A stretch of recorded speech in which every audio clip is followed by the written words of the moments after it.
bago siya nagkaroon ng anak, pagkakasal ng asawa, no? Naghintay sila ng 10 taon.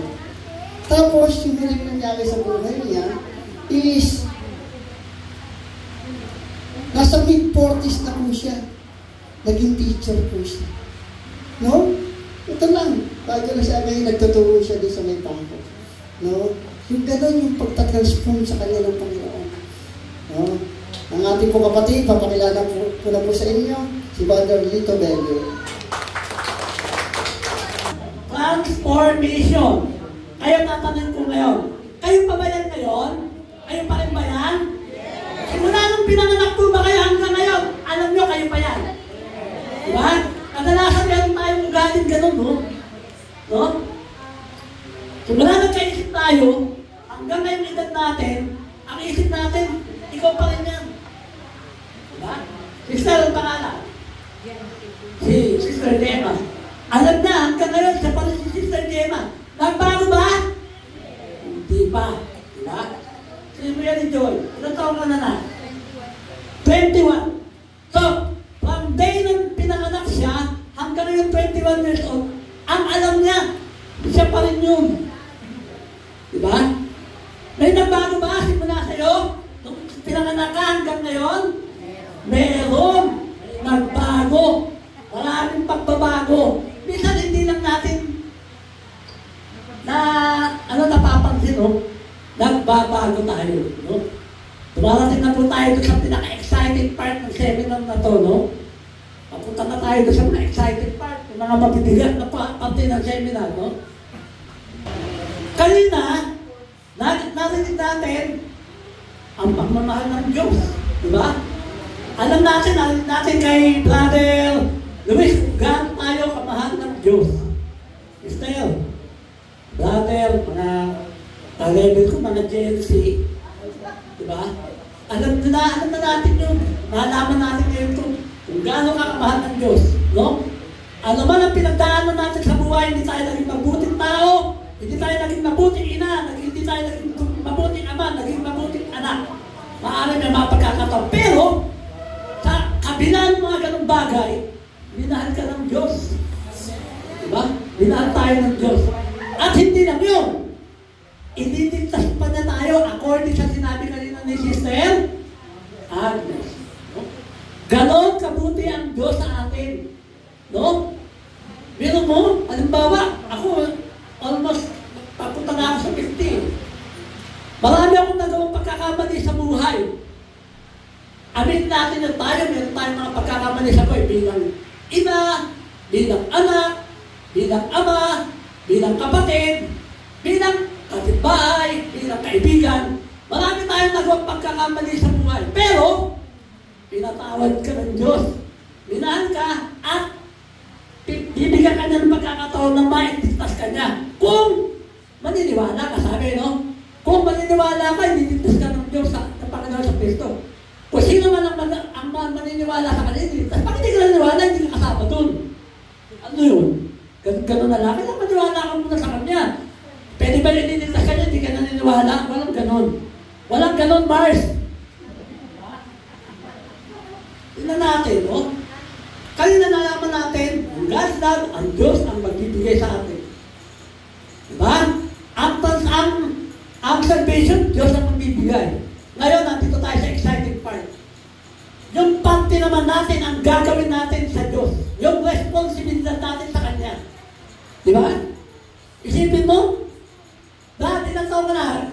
With offense. Ilang taon na po? 59. 59. Dad. Bro, nakakaya ako sa videos. Oh, bata pa tayo, no? Diba? Tumating tayo sa ganung edad, no? Pasalamat tayo. Pero, meron tayong mga kahinaan bilang tao, diba? Meron tayong kahinaan. Pero yung kahinaan na yun, binibigyan tayo ng Panginoon ng pagkakataon na i-reverse yung ganung pagkakamali. Kaya kayo nandito, na-encounter yung pagkakataon na yun, pagkakataon na yun. Diba? Maswerte tayo, alam niyo po, nananawagan ng sa Resurrection Charismatic Community halos isang buwan na po, no? Out of one month na nagpo-promote po ang samahan ng charismatic power sa seminar nito, kayo lang tumugol. Alam niyo pa bakit? Maswerte kayo. Matagal po na panahon na wala pong Catholic Life in the Spirit Seminar ang San Lorenzo. Pinalo po namin ito, pinagpaguran, pinagkagastusan para sa inyo. Kung tutalin, di ba namin pwede namin gawin ito eh. Pwede na namin hindi gawin, bakit gagastos pa kami rito? Di ba? Masasayang ng oras nyo. Mapapagod lang kami. Ako dapat gagawa ako ng grades. Pero, utang na loob ko sa Diyos yun. Bakit? Binigyan ako ng buhay, binigyan na ako ng pagkakataon, binigyan na ako ng kalakasan ng pangatawan. Na pagkakataon ko, ibalik sa kanya yun. No? Kung ikaw, ama ka, matagal ka, hindi naging magandang, mabuting ama, pagkakataon mo na ngayon to, para i-reverse yan. Kung ikaw, ina ka, matagal na panahon na hindi ka naging mabuti sa anak mo, pagkakataon mo yan, binibigyan ka ng Diyos. Kung ikaw din, anak, at hindi ka naging mabuting anak sa mga magulang mo, pagkakataon mo na ngayon yan, maswerte ka, maririnig mo itong panayam namin ito. Wala na siguro kayong maririnig. Medyo mabigat lang po yung panayam ngayon na ito. Masakit, pero dapat ang gawin natin. No? Umpisa po namin. Yan, no? Tingnan natin, no? Pag-isa na kayo, may pagka-teacher ako, namanap siya pagka-teacher, no? Tingnan natin, no? Magkaroon tayo ng analysis yan, no? Sino ba yan? Napapasa mo? Iyan? Ha? Saint Paul, Moises, Peter, Mary Magdalene, no? Kung titingnan natin, sino ba sila? Kilala natin sila, kanina pinaniwalag na ni Sister Agnes, si Mary Magdalene, di ba? Kasama ng Panginoon sa Kristo yun. Kilala natin sila, di ba? Kilala po natin sila, di ba? Mga tao rin sila. No? Na tumating ang pagkakataon na ano, meron din silang pagkakamali sa buhay. Pero, nagkaroon sila ngayon ng ano? Pagbabago. Ano kaya pagbabago yun? Tingnan natin. Si St. Paul, ano ba nangyari? Sabi ni St. Paul, si St. Paul, from prosecutor of Christian to an apostles of Christ. Siya yung dating nagbibigay ng parusa doon sa mga naniniwala, pero nung na-encounter niya ang Panginoon sa Kristo, abogado po ito, ha? Hindi ito basta-basta pangkaraniwang eskriba. Hindi siya pangkaraniwang, abogado po siya. Pero, nagkaroon ng pagkakataon na encounter niya ang Panginoon, ano nangyari? Naging Apostoles ni Kristo. Sino naman po ito? Sabi ni Moses, Moses, from fugitive and shepherd to a leader of Israel. Diba? Si Moses dati, ang alam niya, ano siya? Ang alam niya, ano ba si Moses? Alam niya sa sarili niya noong araw. Anak siya ng haring panahon, no? Pero nung malaman niya na isa siya sa Israelita, nagbago siya ng pananaw sa buhay. Ako? Sino naman si Peter? Sabi daw, Peter, from impulsive fisherman to a bold leader of early church. Mapusok si Pedro. Sa lahat ng mga alagad, siya sa pinakamapusok. Kaya nga nung uhuli si Kristo, ano ginawa niya sa mga mamuhuli? Tinagad. Bakit? Mapusok kasi siya. Pero, dumatay ang pagkakataon, isa siya sa pinakamalakas ang boses, no? Isa siya sa pinakamatapang na leader ng mga unang simbahan ng panahon na yun. At eto pa, di ba, hindi papahuli si Maria Magdalena. Diba? Ano sabi? From being demon-possessed to a devoted follower of Jesus. No? Napakasama ng babae ng panahon na yun. Pero, dumatang pagkakataon, siya na lang na natira. Nung pinapayarahan pa si Kristo, lahat nagaling siya na. Isa na sa mga sumusunod sa Panginoong Hesus Kristo ng araw. Diba? Ano kaya yung nangyari sa kanila? May idea po ba kayo? Ano yung nangyari? Siyempre, may nangyari, hindi pwedeng wala. Diba? May nangyari doon. At yung nangyari doon, pwedeng mangyari sa atin ngayon. Isa sa inyo, pwedeng mangyari. At kung mamaya, kung kanina nakikinig tayo, sila Sister Pat, sila Brother Luis, Nangyari sa kanila yan. Alam niyo po yung mga bata na yan, kasama namin ng araw. Mga music ministry sila. Pero ngayon, nakita nyo na, ang laki ng pagbabago. Mas magaling pa kung magsalita sa amin dito. Mas malakas ang loob. Bakit? Bakit kaya? Diba? Yun ang isang tanong, no? Pero, ano nangyari? May transformation, may pagbabago. No, hindi pwedeng wala kasi dati, hindi naman siya gano'n, nagkagaroon na siya eh. Di ba? Maraming na-experience nila yung buhay ni Kristo ng araw. Kaya tingnan natin. Ano daw yung transformation? Ano ba yung pagkakaiba ng transformasyon sa pagbabago? Alam na pa, nagtuturo po ako ng Pilipino eh. Malalim po yung Tagalog. Yung pagbabago po, ang bawa, itong buong microphone, may sira lang ito lang ang binago mo. Pero pag ginawa mo tinaston mo yan, buo yan, papalitan mo, babaguhin mo yung kabuuan niya. I-restructure mo siya ulit. So bakit kaya, kung sa seminar, binibigyan emphasis yung transformation, hindi changes.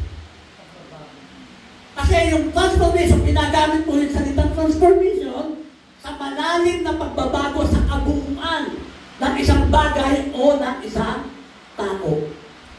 No? Babaguhin niya, yung meaning ng transformation po, babaguhin niya, hindi lang yung pananamit mo. Hindi lang yun. Kasi baka mamaya pag pananamit, ano lalabas? Magiging paimbabaw ka lang. Ay, tsura naman eh, ganun lang yan. Diba? Kung manamit, kala mo nakabaw eh. Pero pag nakita mo naman siya, kung ano ginagawa niya. Diba? Paimbabaw, pagbabalang kayo lang.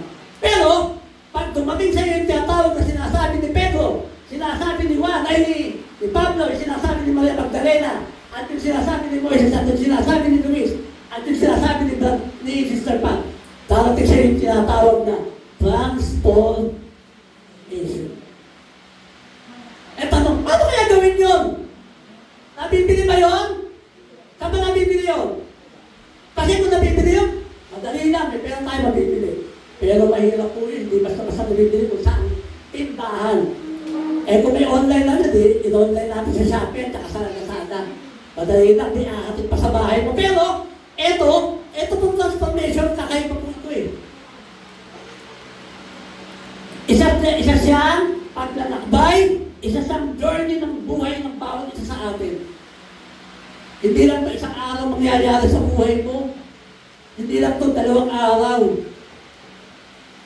Pag nakinig ka sa salita ng Diyos ngayon at pinanindigan mo na magbabago ka hanggang huling hininga mo, kung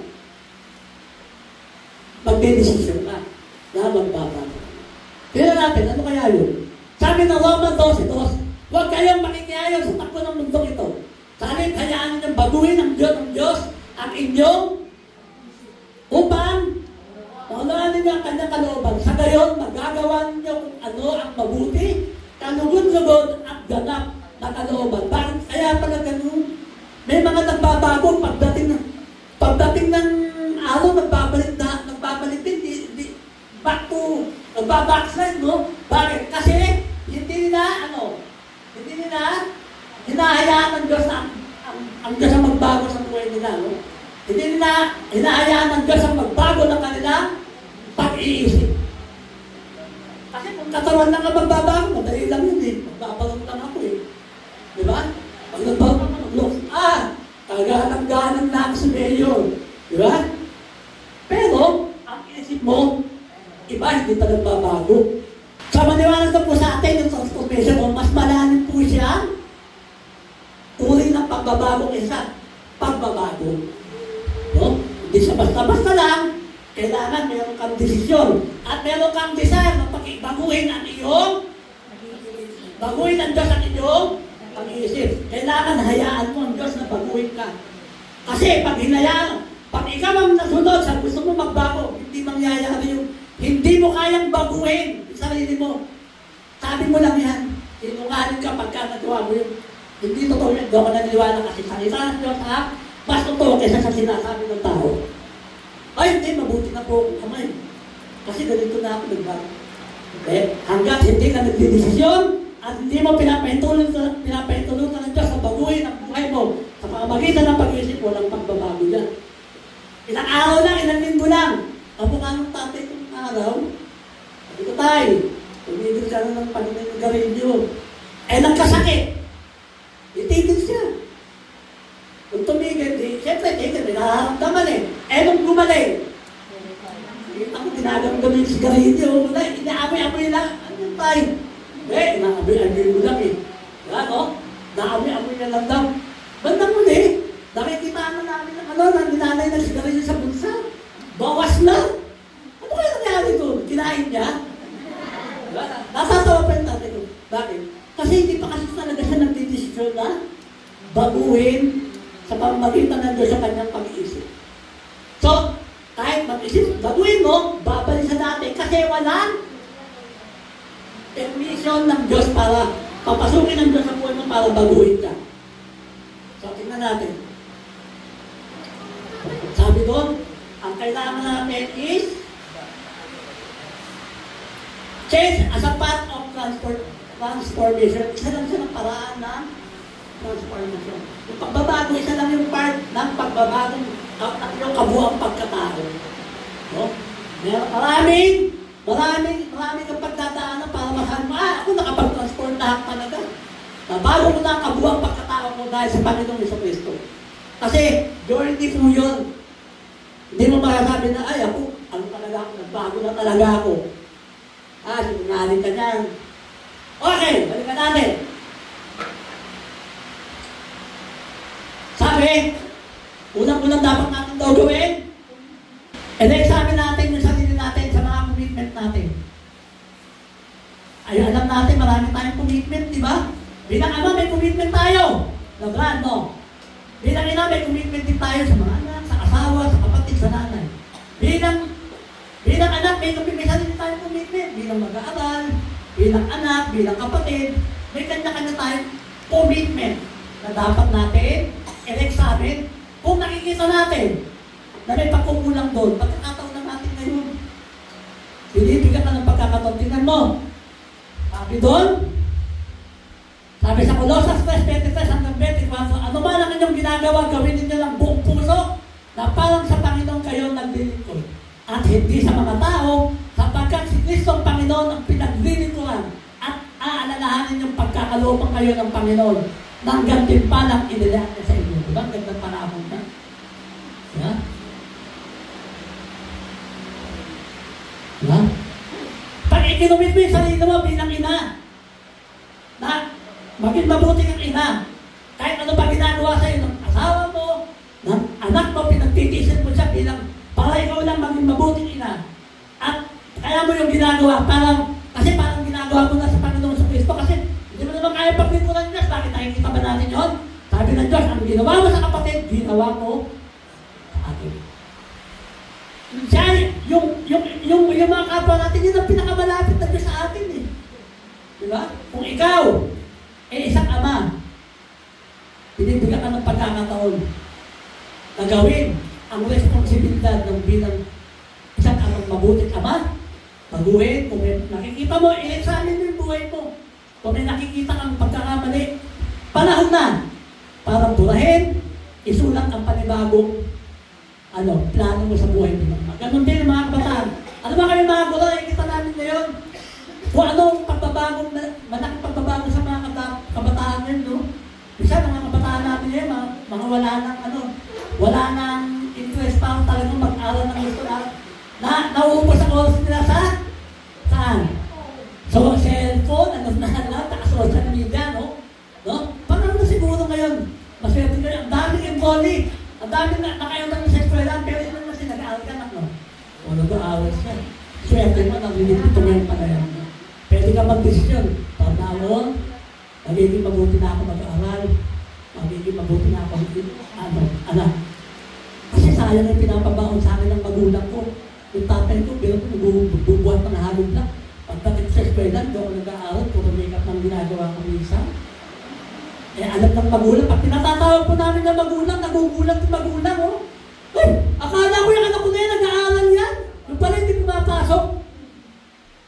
Diba?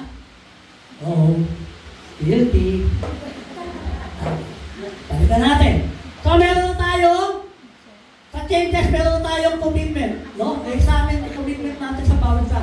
Anong commitment tayo? Kung ano meron tayong commitment? Bilang ama, ina, kapatid, anak, kapitbahay, kaibigan.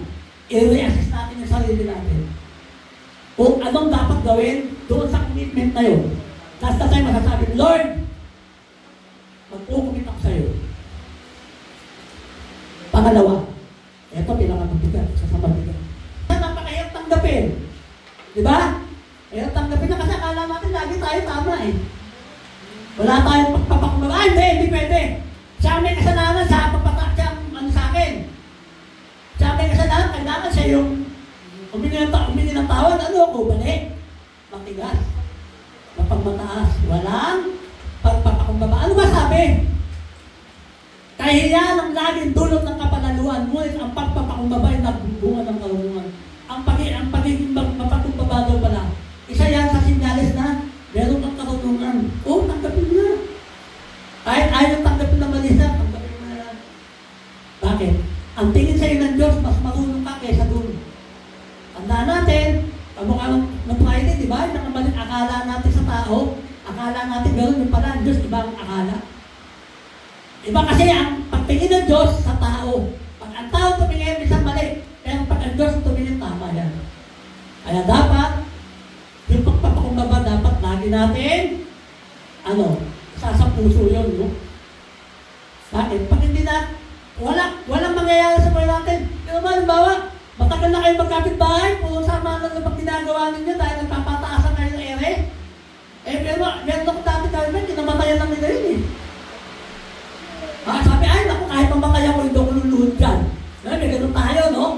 May kakapatid naman, ay naku. Kahit magkita kahit malubog ako sa hukay, hindi ako hihingi ng tawad dyan. Bakit? Kasi siya mali eh. Diba? Meron kasi tayong ganun tao. May ganun tayong feelings, tao. Bakit? Naman kasi tayo eh, masakit. Pero, mawawala yan. Pag pinahintulutan natin yung Panginoon na pumasok sa buhay natin. Diba? Sabi na kanina, little by little, dahan-dahan lang, bumubiglayin. Hindi ka naman pinipirasa ng Diyos ng biglaan eh. Pero kung kaya mo, mas maganda kung kaya mo biglayin. Pero, tao tayo, dahan-dahan lang, huwag natin, take one step at a time. Okay. Ano sumunod? A. Ano daw yun? Awareness. Tayo ba, minsan alam natin na mali tayo, pero ang alam pa rin natin, mali tama tayo. Bakit? Kasi minsan wala tayong awareness. Ano sabi sa Efesios 15 hanggang 16? Kaya mag-ingat kayo kung paano kayo namumuhay. Mamuhay kayo tulad ng matatalino at pitulad ng man. Ibig sabihin, maging matalino tayo. Alam natin, kung mapapasama tayo sa isang gawain, huwag na natin tuloy. Kung alam natin na mas mapapasama tayo pag ginawa natin bago, huwag natin tuloy. Bakit? Pag isinuko mo yung sarili mo, bibigyan ka ng Panginoon ng banal na Espiritu para malaman. Yung tinatawag na, sa gift of the Spirit, di ba? Meron tinatawag ng discernment. No? The gift of discernment, matidiscern mo yun. Kung mapapabuti ka, o hindi, mamaya, sana, isasapakan na sa yung gift na yun, no? Kasi pag nalaman mo yan, sabi ko, mamuhay kayo tulad ng matatalino. Pag matalino ka, sabi ko, di ba nung pinapahayo? O kaya, pumayo ka bilang matatalino, no? Kasi nung napapahayo pa mo doon, hindi ka magpapahayo ng tanga yun. Dati matatalino pinapahayo nun. Kaya lahat ng mga tinula ng Panginoong Kristo, matatalino, magagaling sila. Wala kang mang doon. Gusto ba natin magmamang tayo? Para hindi tayo magmamang. Kasi minsan, sabi na, mga dating katolik, oo nga, pag pinaliwanagan, oo nga. Diba, baka? Ayaw din ang kay mga Mary. Ay, hindi. Ginotis mo yan eh. Eto nga si Carlos Yulo. Diba? Nagbigay na ng medalya sa Pilipinas eh. Kung ibandera sa buong Metro Manila eh. Binabandera pa eh. Kung alimbawa, nabuhay ngayon si Mama Mary. Diba? Kung nabuhay kaya si Mama Mary ngayon, ano kaya gagawin ng Pilipino? Kung yung Santo Papa nga, diba? Ang ating Santo Papa, nung dumating sa Pilipinas, inilagyan ng bulletproof ha? Bakit? Ganun kahalaga ang Santo Papa sa mga Katoliko. Ayan, alam na ha? Baka may magtanong pa sa inyo, bakit kaya ganun? Eh kung sa Mama Mary na Miss Universe na nanalo eh. Ibinabangdera sa bukoy, mag-motorcade ka dyan. Para mapakita sa buong Pilipino na, sa buong mundo, na magaling ang mga Pilipino. Eh paano kayo? Ang ibabandera mo yung ina ng Diyos na nagdikta sa katawan, hindi mo pa kayo bandera yun. Eh baka ako, ibabandera ko yun. Nanay ko yan. Diba? Eh tayo nga eh. Hindi, wala naman tayo kaugnayan kaya Carlos Yulo. Napanay na yung mga Pilipino, wala naman kaugnayan personal. Pero kung lupasin sa, Carlos Yulo, Pilipino yan. Kung inaawit yung bansang Pilipinas, mga Pilipino umiyak. Yung ano po yun? Nurture. Ano kaya yung sabihin ng nurture? Aalagaan natin.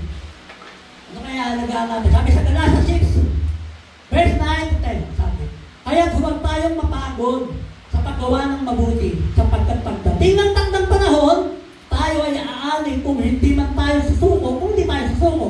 Kaya nga basta may pagkakataon ay gumawa tayong mabuti sa lahat ng tao, lalo na sa kapatid sa pananampalataya. Nakita niyo?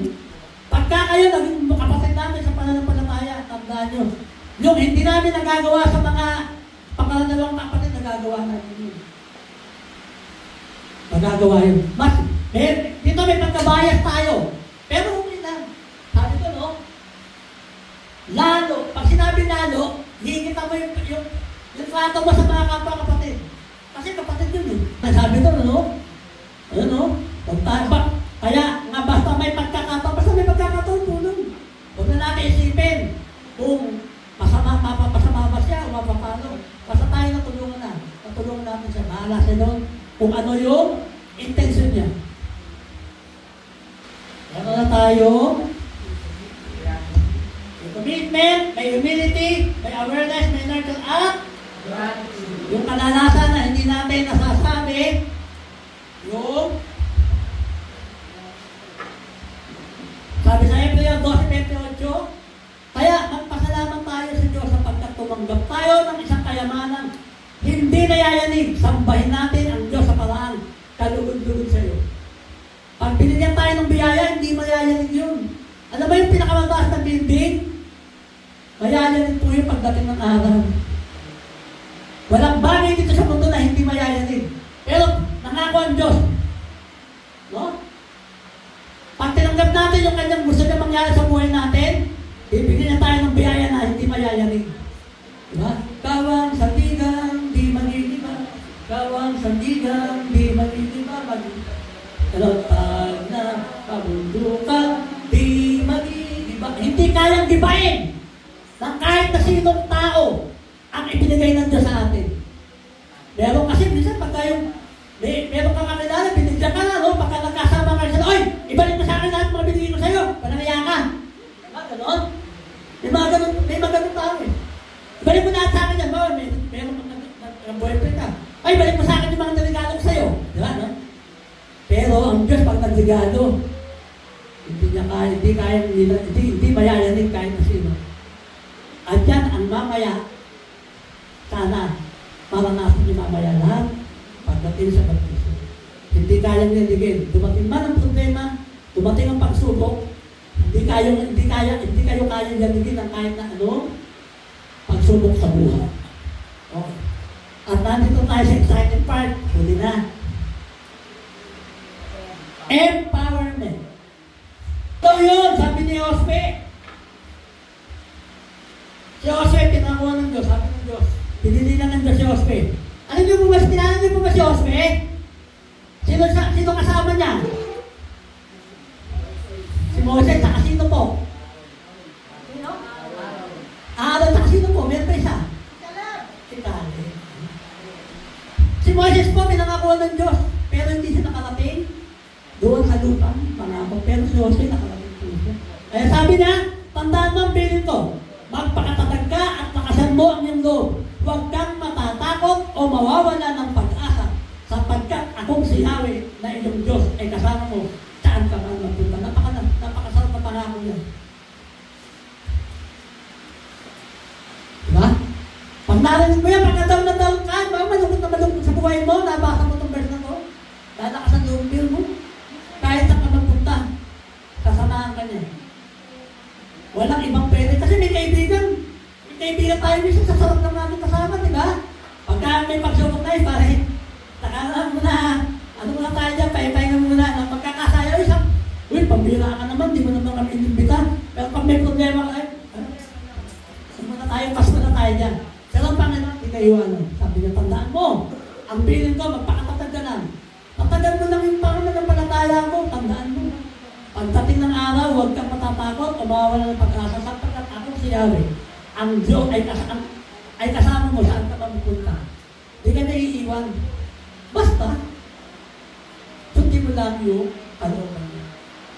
No? Kung ano yung sinasabi niya, sundin natin. Kasi isa tayo, nakakadin mo tayo. Alam natin niya, mahina tayo, sabi Panginoon. Malakas ang ating espiritu, pero mahina yung naman. Sabi sa Galacia. Anong gagawin? Kaya merong Espiritu Santo. Tutulungan niya tayo. Mamaya po sa baptism, dapat hindi natin yun.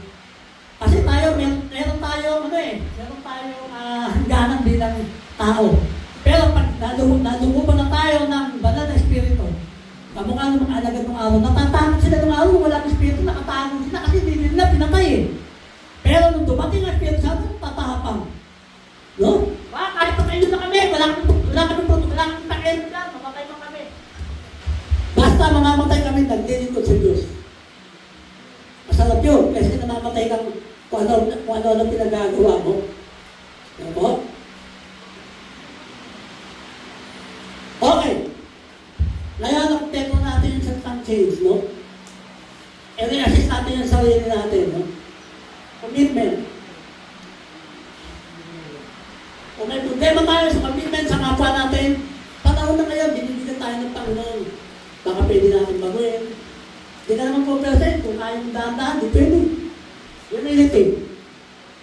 Kung mapagmataas ka, nagtutulan ka sa humility. Awareness. Dapat alam mo kung anong dapat mong gawin. Virtual, alagaan mo kung anong binigay sa'yo ng Panginoon. Huwag mong pakawalan. Kung mamaya, bibigyan ka ng mga regalo sa Espiritu mo, walang bahala yun. Magpasalamat ka. No? Sa mga lahat ng mga nakakamit sa buhay. At, ibig sa lahat, sinasabi, no?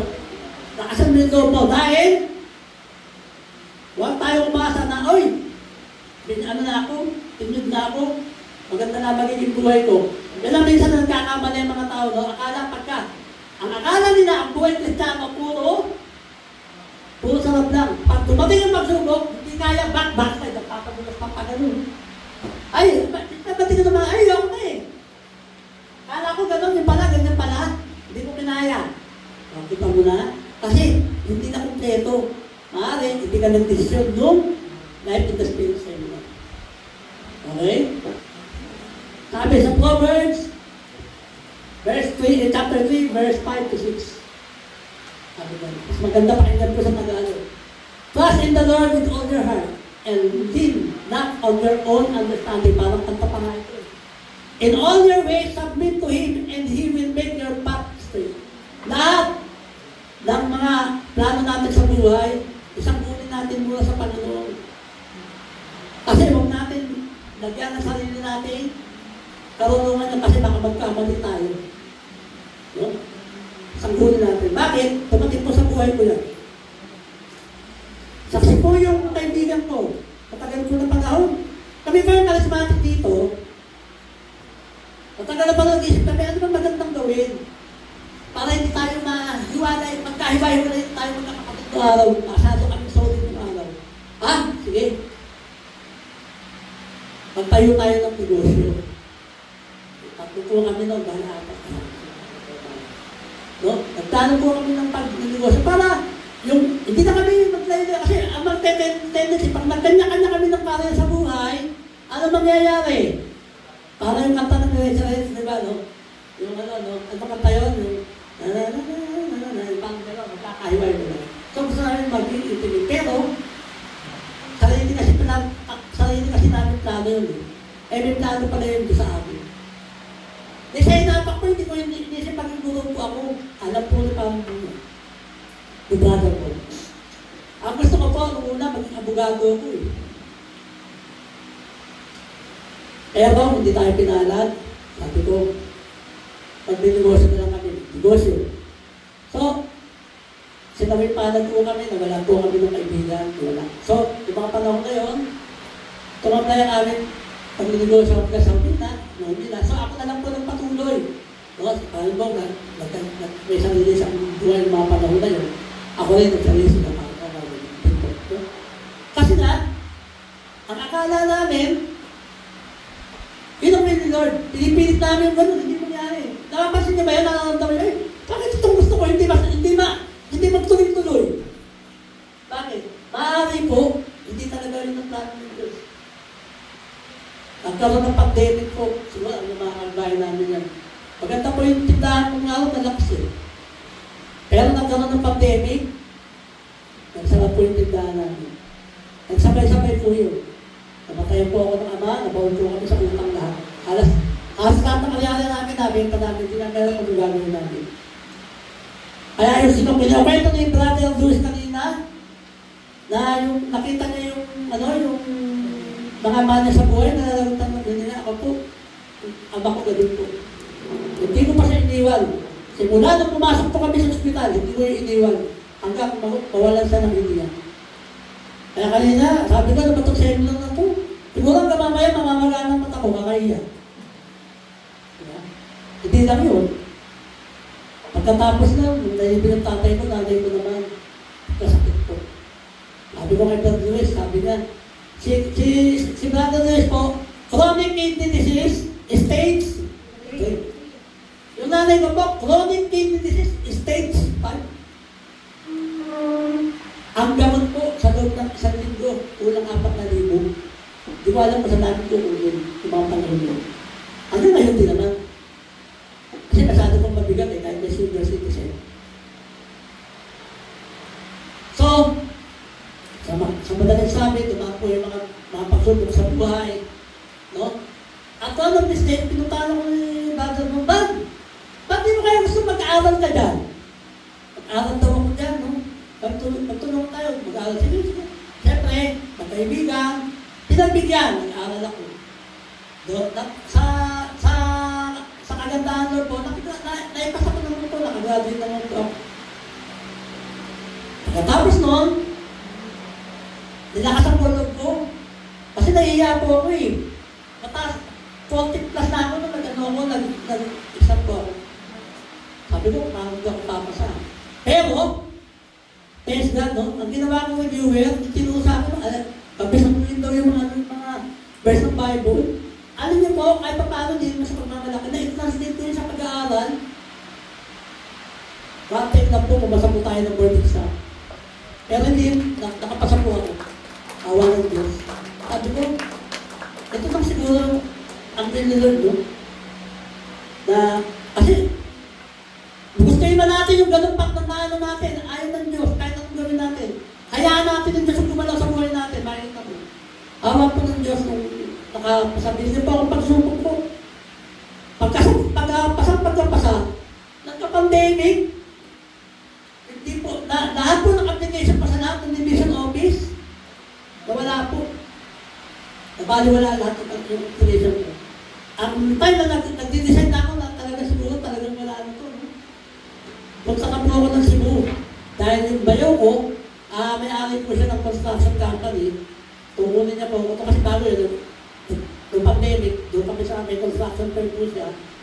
Napapasama ako, bilang foreman, saka timekeeper doon.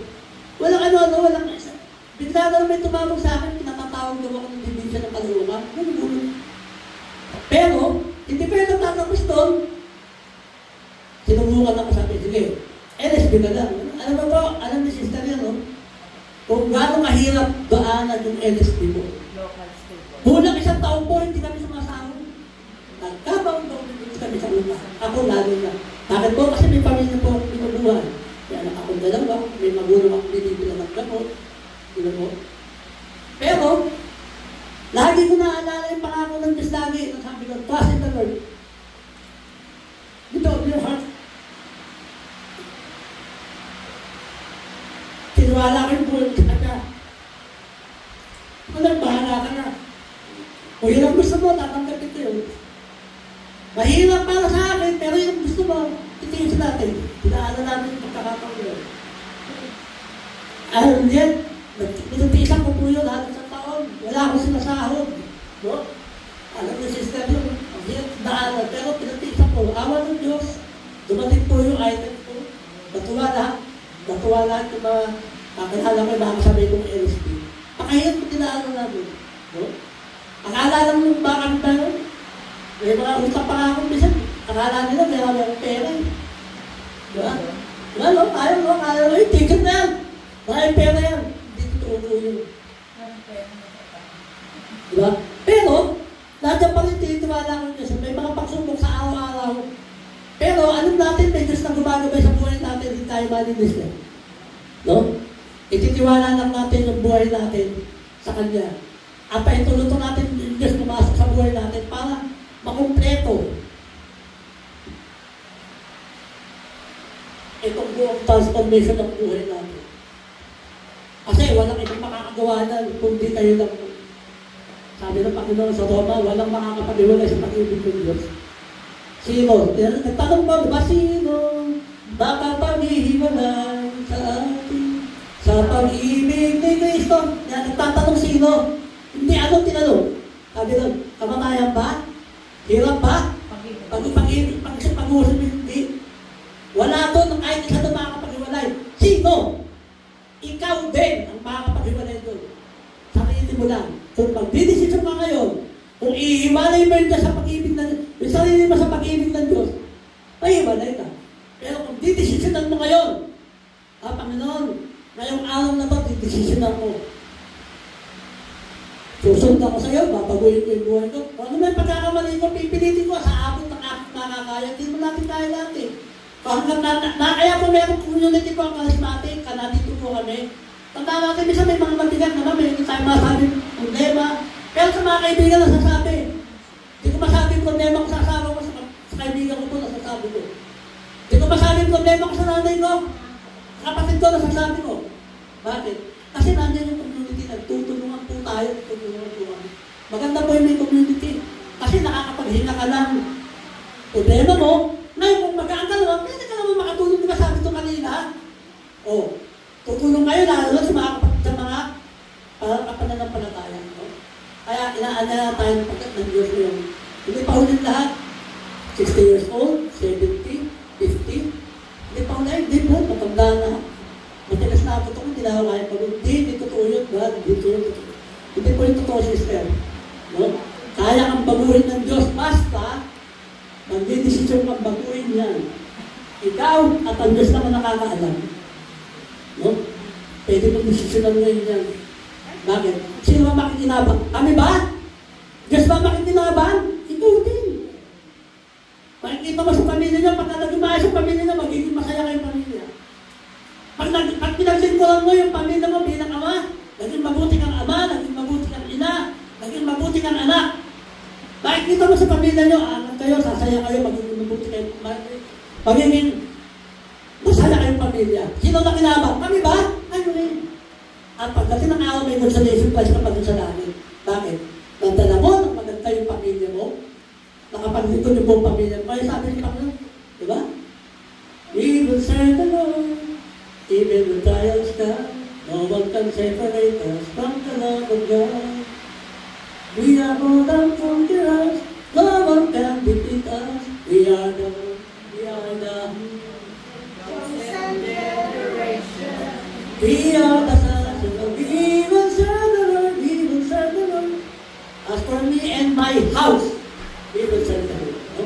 Kaya, inaanaya ko po kayo, tumayo at manalangin. Ako noon, marami na sa langit.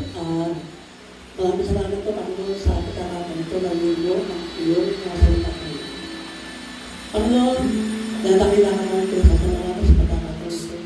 Nakakita kami ng mga panamalita, nagalis na. Tawag mo kami, Panginoon, ipakasitan mo ng mga David, ipakalitan kami sa Panginoon, Panginoon, kung tayo namin sa pamalit ng Panginoon, tawag mo kami. Tawag mo, nakasitan ng mga David, sakit eh. At Panginoon, pagkakastin namin sa araw nito, ang pagbabago ng bawat isa sa akin, Panginoon. Ano namin, Panginoon? Hindi namin kaya magbago.